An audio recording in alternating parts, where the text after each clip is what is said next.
हर खबर का सच, हर पल आपके साथ। चाहे शहर की हलचल हो या गांव की बड़ी चुनौती, हम हैं वहां जहां खबर बन रही है। SN24 न्यूज, हर सत्य सीधी बात। आप देख रहे हैं लोकप्रिय चैनल सूरत नगरी समाचार पत्र व वेब न्यूज। सूरत में भ्रष्टाचार की कहानी सुनकर आपका खून खौल जाएगा। जनवरी 2026 में जो हुआ है वो सिर्फ एक घटना नहीं बल्कि पूरे सिस्टम की सड़ांध का सबूत है। ये वो मोमेंट है जो दिखाता है कि हमारी पब्लिक फंड्स के साथ क्या हो रहा है। तादकेश्वर गांव में एक पानी की टंकी बनी थी, 21 करोड़ रुपए खर्च करके, 15 मीटर ऊंची, 11 लाख लीटर पानी की क्षमता वाली, 33 गांवों को पानी देने के लिए। गैपअगला ग्रुप वाटर सप्लाई स्कीम के तहत ये एम्बिशियस प्रोजेक्ट था। लेकिन क्या हुआ, उद्घाटन से पहले ही, टेस्टिंग के दौरान ही ये टंकी धड़ाम से गिर गई। 9 लाख लीटर पानी भरा था अंदर और पूरी स्ट्रक्चर कोलैप्स हो गई। आसपास के लोगों में पैनिक फैल गया था। अब सवाल यह है कि ऐसा क्यों हुआ। जब मलबे को देखा गया तो सीमेंट की परतें छिल रही थीं, आयरन और सीमेंट में इरेगुलरिटीज दिख रही थीं। साफ पता चल रहा था कि सब स्टैंडर्ड मटेरियल इस्तेमाल हुआ है, कॉन्ट्रैक्टर ने कॉस्ट कटिंग की है, फंड्स को साइफन ऑफ किया है। यह सिर्फ कंस्ट्रक्शन की कमी नहीं बल्कि सिस्टमैटिक लूट है। जयंती स्वरूप एजेंसी को यह प्रोजेक्ट मिला था। डेप्यूटी इंजीनियर जय सोमाभाई चौधरी ने कंफर्म किया कि 21 करोड़ में यह काम दिया गया था। लेकिन क्वालिटी कहां गई? SVNIT के एक्सपर्ट्स को इन्वेस्टिगेशन के लिए बुलाना पड़ा, 7 लोगों को अरेस्ट करना पड़ा, जिसमें कॉन्ट्रैक्टर्स और ऑफिशियल्स दोनों शामिल हैं।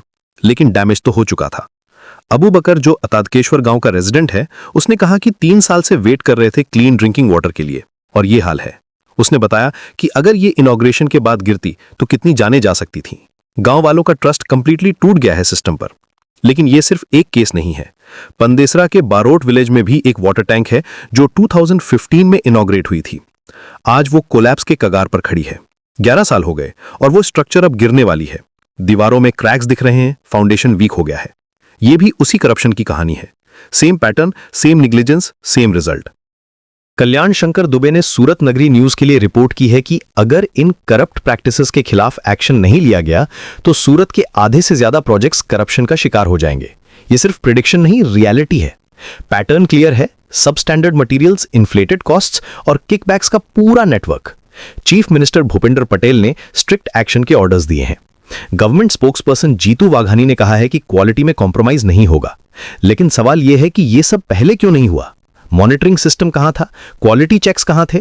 Criminal breach of trust, cheating और एक्ट्स एंडेंजरिंग लाइफ के केसेस फाइल हुए हैं। FIR में कॉन्ट्रैक्टर, कंपनीज और सुपरवाइजिंग ऑफिशियल्स के नाम हैं। लेकिन क्या यह काफी है? इन्वेस्टिगेशन हो रही है लेकिन ट्रस्ट रीबिल्ड करना इतना आसान नहीं।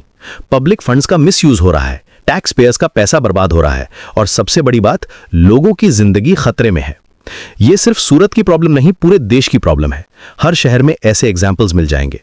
अब टाइम आ गया है कि हम सिर्फ अरेस्ट्स और इन्वेस्टिगेशंस पर डिपेंड ना करें। सिस्टम को चेंज करना होगा, क्वालिटी चेक्स को मैंडेटरी बनाना होगा, थर्ड पार्टी ऑडिट्स लानी होंगी, ट्रांसपेरेंसी लानी होगी। वरना यह करप्शन का साइकिल चलता रहेगा और हमारे टैक्स का पैसा बर्बाद होता रहेगा। नमस्कार, मैं कल्याण शंकर दुबे सूरत नगरी समाचार पत्र व डिजिटल न्यूज चैनल में आप सभी दर्शकों का हार्दिक स्वागत करते हैं। इस समय पे हम पांडेसरा क्षेत्र के बड़ौद गांव में आए हुए हैं। जो यह एक टंकी पानी की जो सप्लाई होती है कॉरपोरेशन द्वारा, यहाँ पे इस टंकी की इतनी हालत ख़राब है कि सोचिए कि यहाँ पे पानी आखिर कैसे सप्लाई किया जाता है। हालांकि यहाँ पे वॉचमैन से पूछा कि इसमें पानी आता है कि नहीं। पानी तो आता है, यहाँ से वाल कहीं और पे दिया गया है। अब ये कंफर्म नहीं हो यहाँ से पानी छोड़ा जाता है कि नहीं छोड़ा जाता है, लेकिन ये ज़रूर है कि यहाँ इसका वाल कहीं और पे है। और यहाँ कोई भी अधिकारी, सूरत महानगर पालिका से हम संपर्क करने की कोशिश किए लेकिन वो संपर्क में हमारे नहीं आ पाए। अब ये देखना, इतनी जर्जर, आप अगर जो सीढ़ी से रिपेयर का यहाँ देखिए काम चालू हुआ है लेकिन अभी काम ये हुआ नहीं है, खाली बांस लगा दिया गया है और रिपेयर का कार्य यहाँ पे चालू नहीं किया गया है। हालांकि अब इसमें सूरत महानगर पालिका क्या करती है, अब इससे यह जाहिर होता है कि 2015 में यह टंकी का उद्घाटन हुआ था, लोकार्पण हुआ था और 2026 में या 25 में 10 सालों में ऐसे ही जर्जर हो गई। तो इसमें कहानी क्या दर्शाती है? आखिर यह सूरत महानगर पालिका की भ्रष्टाचार की कहानी नहीं दिखाती है?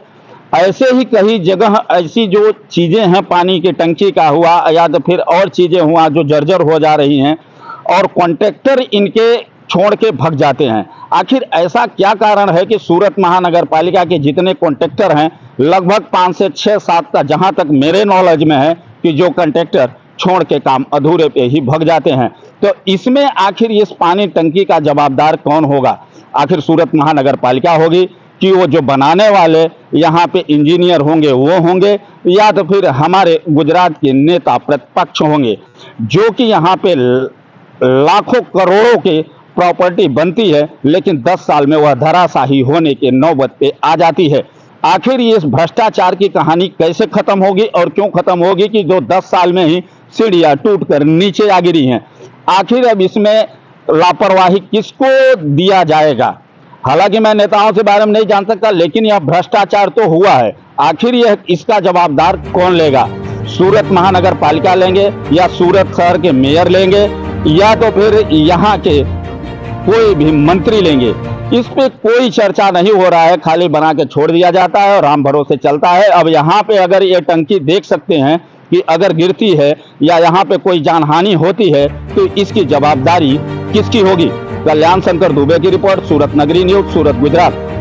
हर खबर का सच, हर पल आपके साथ, चाहे शहर की हलचल हो या गांव की बड़ी चुनौती, हम हैं वहां जहां खबर बन रही है। SN24 न्यूज, हर सत्य सीधी बात।